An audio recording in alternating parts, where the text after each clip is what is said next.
The situation around Venezuela escalated dramatically within a few hours. It has reached a point that is unprecedented in the modern history of the region. While global attention is on Caracas and Washington, the real test is happening elsewhere. The question is not what Maduro will do, but how Russia and China will react when the United States uses force in their geopolitical sphere. The United States carried out military strikes on Venezuelan territory, and it was later claimed that the country's president was detained during the operation and taken out of Venezuela. This is an escalation that fundamentally changes the nature of the conflict between Washington and Caracas, shifting it from sanctions and pressure to open power confrontation. Both regional countries and global powers are closely watching, as future actions could affect areas well beyond Latin America. A series of powerful explosions shook Caracas overnight from Friday to Saturday. The explosions occurred within a short period of time and were reported from several parts of the city. Residents reported strong shaking of buildings, flashes in the sky, and power outages. Security forces were quickly put on alert, but the explosions also impacted areas beyond the capital. Explosions were also reported in other parts of the country, specifically in the states of Miranda, Aragua, and La Guaira. This indicates it was a coordinated military operation targeting several objectives, not just an isolated incident. An important signal that preceded the attacks was the decision of the American Federal Aviation Administration. Even before the explosions, it closed Venezuelan airspace to commercial flights, citing ongoing military activities as the reason. Such a measure is taken exclusively in situations where there is an immediate risk of military operations. Available information indicates that it was a targeted military strike by the United States, which was technically precise, well-timed, and aimed at state and security targets. It was not an indiscriminate bombing, nor an attack aimed at the civilian population, but a limited intervention with clear political and strategic significance. According to available information, the decision to carry out the attacks was made at the highest level of the American administration. Donald Trump is said to have ordered the operation in the context of the long-term conflict with the Venezuelan regime. The strikes are Washington's most serious direct military action against Caracas in years, escalating the crisis. The Venezuelan government responded to the attacks immediately. Soon after the explosions, Caracas announced the country was facing United States military aggression. President Nicolas Maduro was quoted in statements during the first hours after the strikes, directly accusing the United States of attacking Venezuelan territory and calling it a violation of the country's sovereignty. In response, the Venezuelan government declared a state of emergency and greatly expanded security and military powers. It also announced the mobilization of all social and political forces and tightened security measures in the capital as well as in other regions. The army increased protection of strategic sites, government buildings, and military infrastructure. However, the situation is significantly complicated by the fact that after the statements of the United States president, uncertainty arose regarding Maduro's physical presence in the country.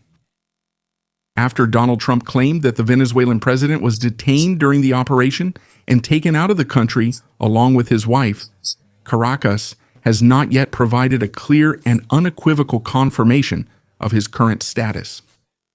The government continues to communicate through state institutions and the military, but the absence of a public appearance by Maduro increases the information vacuum. The official rhetoric of the Venezuelan regime at this stage focuses on portraying the conflict as a struggle for national sovereignty and the defense of the country against foreign aggression. The United States is being accused of trying to destabilize Venezuela and gain control over its natural resources, especially oil. At the same time, the government emphasizes that the Venezuelan armed forces remain functional and loyal to the state.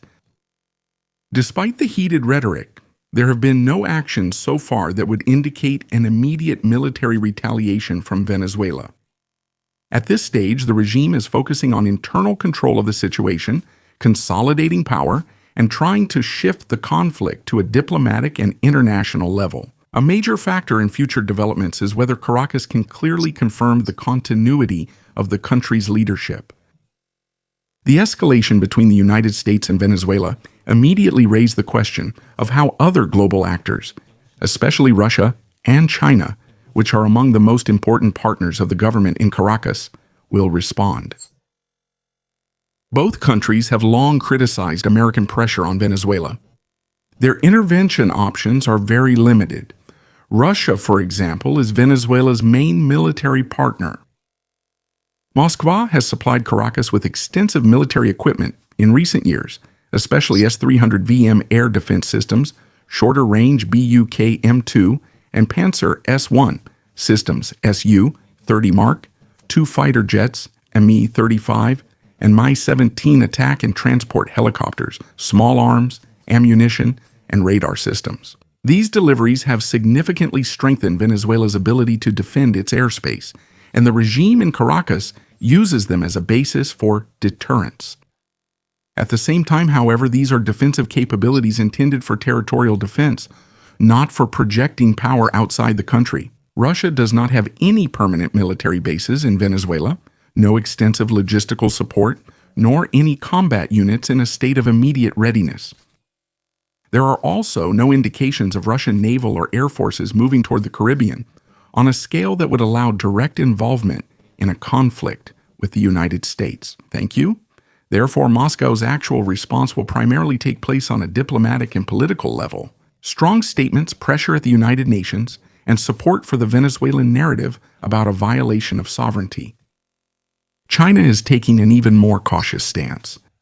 Beijing is a key economic and financial partner for Venezuela, especially in the areas of oil and loans, but military cooperation is significantly limited. China does not have any military bases, combat units, or logistical infrastructure in Venezuela, or its immediate surroundings that would allow for a rapid or effective intervention. From Beijing's perspective, this is also a region where the United States has clear military superiority. The United States has a strong network of bases, naval forces, and air force in the Caribbean, Central America, and the surrounding waters. In such an environment, any attempt by Russia or China to get involved militarily would mean a direct risk of confrontation with the United States, including the possibility of broader escalation. For these reasons, it is very unlikely that Russia or China would undertake military intervention in favor of Venezuela. One can expect strong diplomatic protests, political support for Caracas, and sharp criticism of Washington, but not the deployment of soldiers, ships, or aircraft to the region. A conflict over Venezuela would pose a risk to both powers that far outweighs the country's strategic importance. The tension between the United States and Venezuela is long-standing, and the current escalation is its culmination, not a random event. Thank you.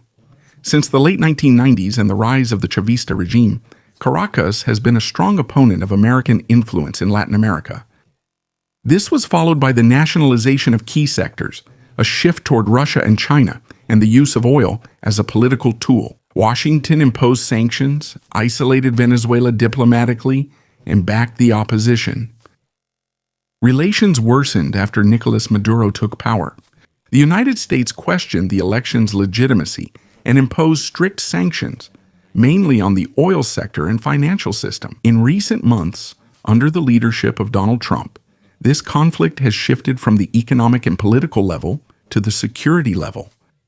The administration systematically increased pressure on Caracas, strengthened its military presence in the Caribbean and the northern part of South America, tightened restrictions on Venezuelan oil exports, and expanded operations against ships and networks associated with drug smuggling. Washington's rhetoric has grown harsher, labeling the Venezuelan regime criminal and illegitimate, and the United States now openly signals willingness to use force. There were reports of limited interventions even before the recent explosions, effectively shifting the American approach from sanction pressure to military actions. The current attacks thus fit into a continuous escalation in which long-standing political and economic tensions have turned into the direct use of military force. The escalation between the United States and Venezuela has entered a new phase. It's now about more than military action or political pressure. The continuity of Venezuelan leadership itself is in question. If Nicolas Maduro were confirmed detained and removed from the country, it would mean an unprecedented intervention in state sovereignty and a forced regime change. At the same time, however, even in such a scenario, there are no indications that Russia or China would be prepared to intervene militarily. The conflict will therefore likely continue to unfold in terms of political pressure, diplomacy, and regional instability, not a global war. The next hours and days will reveal if the situation stabilizes or if Venezuela faces a deep internal crisis with an unclear center of power. If you liked the video, I'd appreciate a like, and be sure to subscribe so you don't miss the next ones I'm working on. You can support my work by thanking me and help the video reach more people by clicking praise. Thank you.